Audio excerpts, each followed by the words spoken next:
Hey, what's up guys? Thanks for coming back again. If you've been here before, thank you. If it's your first time, hi. Today we are working on this John Deere GX1320 38-inch commercial walk-behind mower. There is a, I think it's a 14 horsepower FC420V. It's that, come around here. It's that John Deere K series is what they call it. Kawasaki parts assembled by John Deere. So it doesn't have a Kawasaki name on it, but they get to put that K. I guess that's all they gave them. Just use the K, not the Kawasaki. It's in pretty rough shape. I'm actually restoring a exact model of this. I needed a part off of this, and this was being sold for very cheap. The engine does not run. It turns over, but it doesn't run. So it was just cheaper to get this than buy the part new. So anyways, I thought it would make for a pretty good video. That engine is used in a lot of different machines. So that actually itself, I believe, in my opinion, is worth more than this whole thing is. Now, if it's in perfect shape or not, that's not what I'm talking about. This is a mower that does not appeal to too many people just because parts are expensive. You know, John Deere, this is a commercial machine. John Deere is typically not known to be a commercial, I shouldn't say that. Everybody's probably going to hate me for saying that. Usually Exmark, Toro, no, not even Toro. Usually Exmark. Exmark is the main one, and then a few guys have Skag, and then there's, you know, others sprinkled in, but I would say the majority of it is Exmark. Definitely not John Deere is something that I think people use a lot. But again, I could be wrong. If you are a John Deere commercial person, let me know. I like you because I have a soft spot for John Deere. Okay, first things first, I'm just going to check to see if it has spark, dribble some fuel down the plug hole, and then, you know, just see if the engine will come back. It should. These engines are pretty solid. You got to be really stupid to mess one of these up. Like throw sand down the plug hole and then try to start it. And that's literally like the only thing you can do to mess this up. So I'm not going to keep the mower. I would just list this. This will sell for, you know, a few $100, and then I might maybe throw the tires on and the transmission if it's good. Everything else, the deck is in horrible shape. I don't think that this gas tank is very appealing, and just all these control knobs and everything up here. So I am going to go that route. Those caster wheels are for me. That's why I got them in the first place. So I'm gonna get you guys set up right on the other side, and we will see if it has spark and if it will run for a few seconds. All right, the infamous spark checker tool. I love this thing. Sorry in advance, the audio on this next clip got completely lost, and the microphone on my camera is no good whatsoever. Sorry in advance. Okay, so if we have spark, that is going to illuminate right there, an orange little flicker. Make sure the key is on, put her in neutral. All right, it's got spark.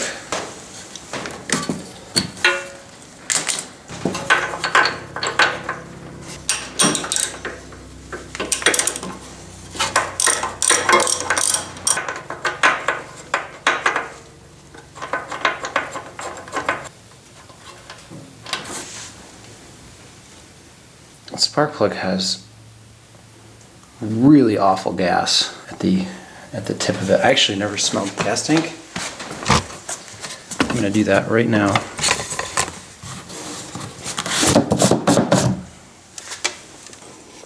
Ooh, that does not smell good. Definitely not the worst that I've smelled, but it is really not good.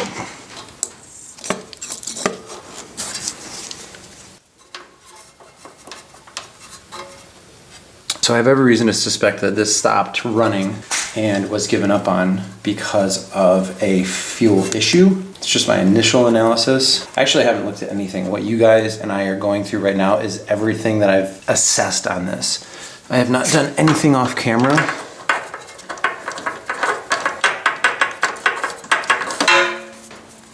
Wow, that's the drive. I would have been there all day.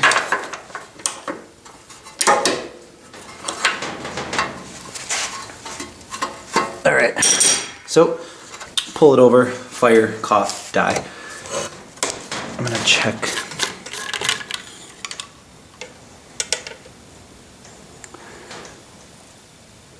So the oil looks pretty clean.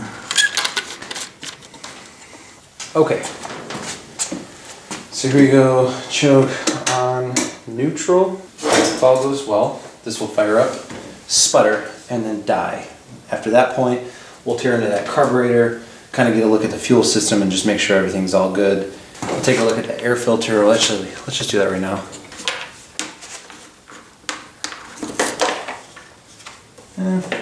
Air filter doesn't look too bad. Doesn't look too bad. There's a lot of dirt inside of that air housing. It's not on the inside of the filter, it's kind of on the outside. So it's okay for now. But definitely we'll need to clean that up a little later. Alright, here we go.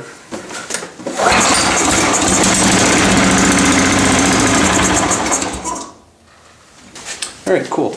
Let's tear into that carburetor and we'll pull it off. It's right under there. Let's pull it off and let's tear into it, see what it looks like. Okay. So I got that carburetor off of there. Whatever is in it smells terrible. I'm gonna put some gloves on even though at this point it's kind of late. Let's see what kind of goodies this has. I'm fairly familiar with these, but we will... Oh. Yeah, that is... It's pretty yellow. It's okay if there's a yellow hint to it, but it should be clear. Well, that was really all that was in there.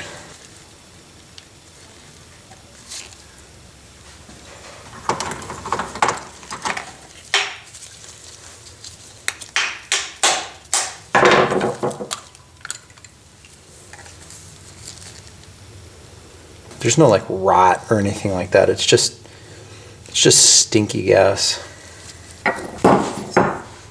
Let's just slowly disassemble this, clean it out, see what happens. That's not good.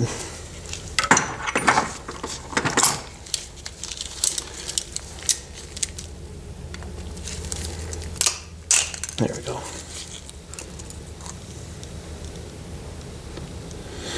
Needle and seat looks okay. There's some garbage up on there. I'm looking like right on that plate.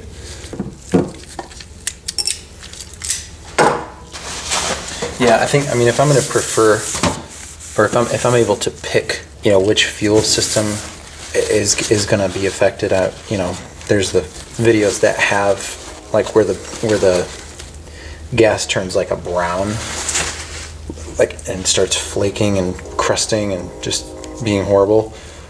Yes, that's horrible. This, as long as it's just stinky but just discolored like that, I'm okay with that. Now we'll get that main jet out of that center.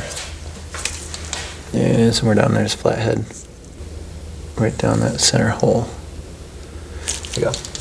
I have a screwdriver specifically for this. You grind the shoulders off and it'll fit inside of that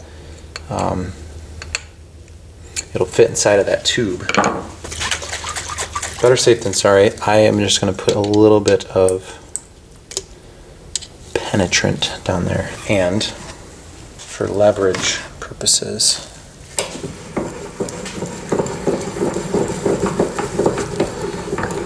I'm just going to very delicately,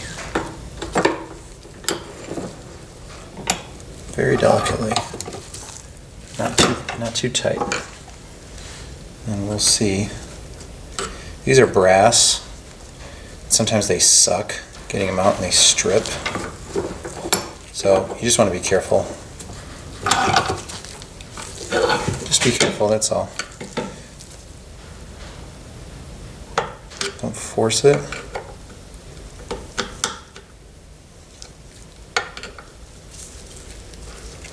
Wow, that's the easiest one of those has ever come out. So this is the, I think this is technically called a valve seat. It's just a little screw. It's just that little piece. And it holds the main jet in there.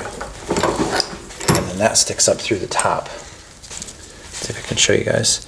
So I'm looking in there. Let's see if I can get it. So So that piece that's sticking up right on the end of my screwdriver, that goes all the way down. I'm going to try to very carefully again. Okay, get stuck in there. So I'm going to try to pop that out of there. I suspect this one's not going to come out willingly. It's going to need a little bit of persuasion. So I have this long screwdriver. I really don't recommend doing this, but I'm going to be very careful. The screwdriver is long enough. I'm going to push this joint right over top, and I'm just going to push down, and hopefully it'll pop that out. Trying to center the screwdriver. Yeah, that's not coming out of there easily. I can see that penetrating fluid starting to come through, which is a good sign. Here, I'm gonna set this on the end of the bench so that way it can balance. Put that right in there, and then I will then proceed. Whoops. Really don't recommend doing this. Probably 100 people freaking out. I'm not going to do it hard. I'm just going to work my way into it. I'm just going to ease my way. Oops. Just a little bit at a time.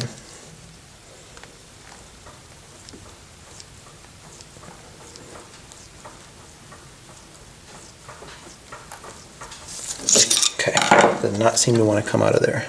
I want to get it out. I really don't want to leave it, just because there's so many little holes in there that are super fine. Everything else looks pretty good. Alright, I am going to use a slight bit of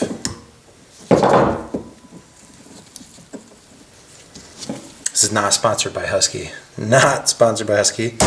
I'm sure they would not approve of this.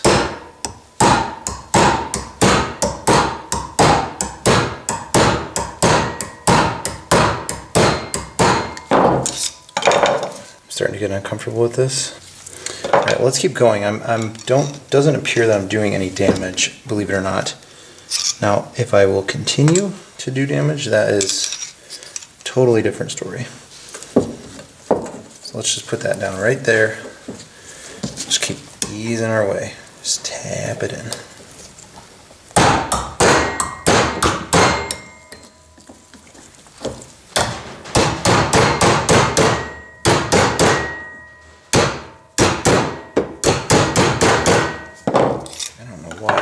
Doesn't even want to move. Believe it or not, I promise you I have not done any damage to this yet. Believe it or not. I spoke too soon. It's starting to, the top of that main jet is starting to kind of mushroom over. It's not too bad, but I can definitely tell. I'm hesitant to continue forward without getting that out of there. I really don't feel comfortable leaving it in there, especially after, if it didn't look too bad, I'd be okay with it. I'm going to shoot some carb spray down it. I just want to see if and what comes up out of it. I mean, it's coming out of it.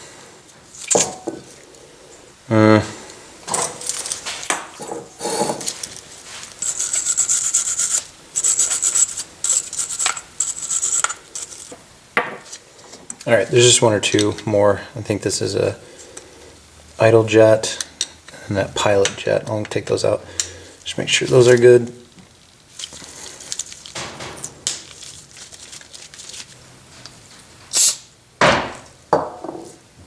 Okay, so I've made a decision. I'm going to leave that main jet in there. I really don't want to. The worst case scenario in that plan is I'll just have to figure out a way to get it out if I need to, if it doesn't run right. But yeah, that head is starting to mushroom a little bit. I don't know of a better way to get that out versus just soaking it in some kind of a penetrating fluid. Okay. All right. Well, I'll get that. That piece that we took out of there seems to be fine. That valve seat, that seems to be okay. So I'm going to get that tightened back up. I'm going to clean that float, clean that bowl, and then, I don't know, I'm hoping it runs fine. I really don't want to have to go in and readdress this. address that main jet. I mean, if I have to, so be it, but I don't want to. I will say that. That bowl doesn't look too bad. Again, just some old discolored, bad, dark colored gas in it. Other than that, no major corrosion, I should say. Just that crap.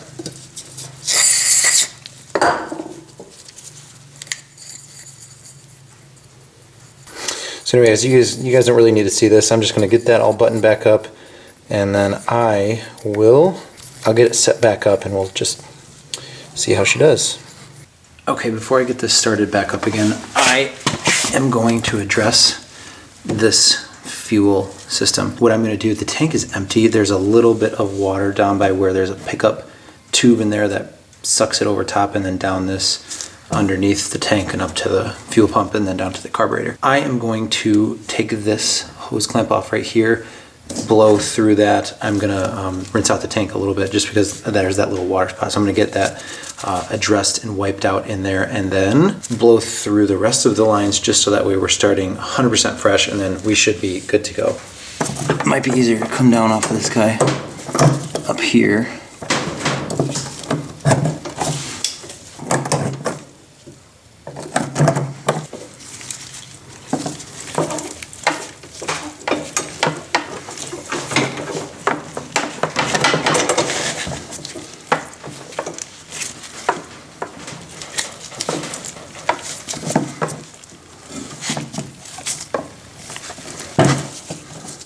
Okay, gosh, this is really dark. I am so sorry. I'll get this figured out in a second. There's two J bolts, J hooks. I don't know what they're called. I'll get those off, and then this fuel system, or this fuel tank, should just come right up.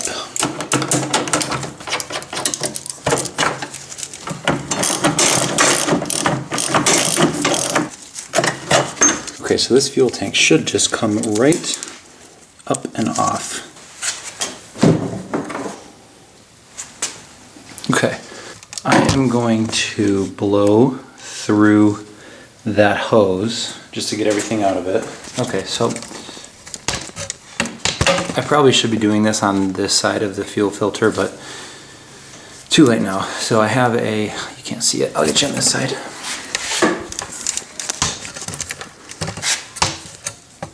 So I'm blowing through right here. It's going to go down, up through this pump, and then down into that cup. I'm just going to ease my way into it.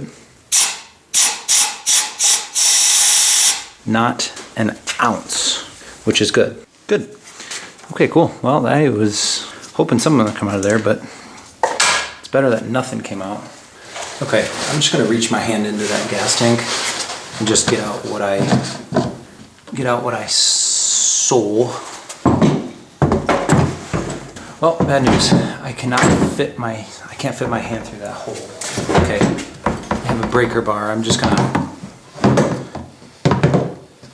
I got a little piece of paper towel in there. I'm just gonna push it around. Okay, good news to report. A lot of that was in there, which is great. I'm gonna fill the gas tank with some good gas. Kind of slosh it around a couple times. And sacrifice that little bit of fuel.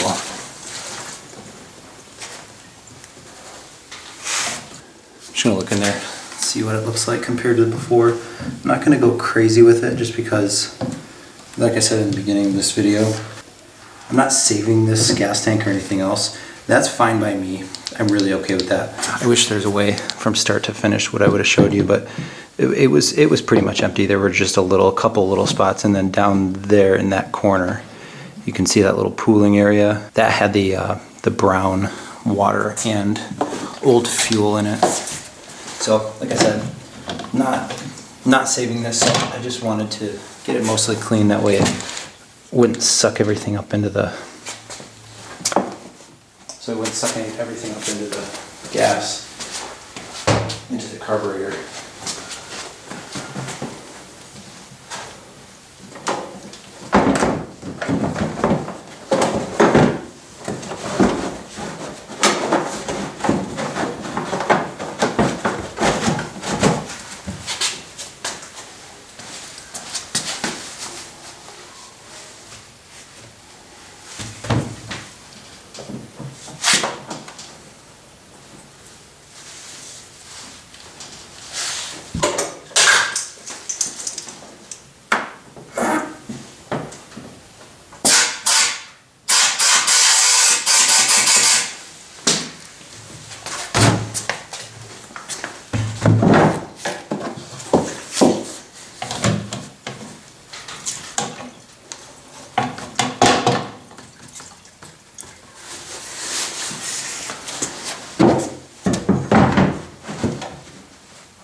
Okay, so not a whole lot left to see. Put those J bolts back in. I'll get it fired up with fuel, get out in the driveway, and we'll see how it runs and go from there. So I got everything buttoned back up. Probably is going to pull over a few times before it starts because there is no fuel in the system. But let's see how she does.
Okay, so cool. I think this is a perfect machine to part out. Sorry that I didn't get the footage, but I ran it for a while. I'm about to change the oil, and the deck is pretty rotted. I mean, it just doesn't look very good. There's that, ignore that black piece right there. This whole black piece is part of that. Those pulleys might be in good shape, maybe not. And there's just a lot of surface rust. I don't think it's structural rust, but cosmetically it's just not in a very good shape. All the gears work, everything in the transmission checks out. That sounded wonderful. I hope I got it on camera. I moved it out of the garage once it started, and turns out shooting some fuel into that intake while I pulled it helped get the suction of the mower going, just to pull the fuel through, and that all worked out. A couple things, which I know these are relatively simple fixes. This key kill switch, you could call it, that doesn't work when it was started. When I killed it, it stayed running, and then this PTO, when I had it running, the blades wouldn't engage. So it's either a bad switch or a bad PTO itself. But again, the tires seem to be fine. They've held air this whole time. I've had it for probably, I don't know, 3 or 4 months now, and they're not losing any air. So I might try to maybe sell those. Here's what we're doing. We are going to change the oil. Actually, I'm not even going to change it. I'm just going to drain it just in case I have to ship that. I might clean it up a little bit, rip that off, rip the transmission off, and then any other little odds and ends things. That piece right there, I think that's called a vapor condenser. That might be worth something. That fuel line looks to be brand new. I'll probably keep that. Whatever that voltage regulator is, maybe see how much that's going for. Just kind of like get a brief analysis as to what some of this stuff is going for, what people are paying for it. Sorry this wasn't the most entertaining video, but it was just a garage shenanigan we were getting into. I figured I would just make a little video of it. So takeaway from this, think outside the box. I got the part that I needed for the other one. I got the whole unit checked out to be a good one, just a bad fuel system. So now I will sell all of that and not really have to have paid for that part. So let me know on Facebook, Instagram, Snapchat, Twitter. Say hello if you have a question. Cool. I'd love to chat and say hi. So have a good night, guys. Peace.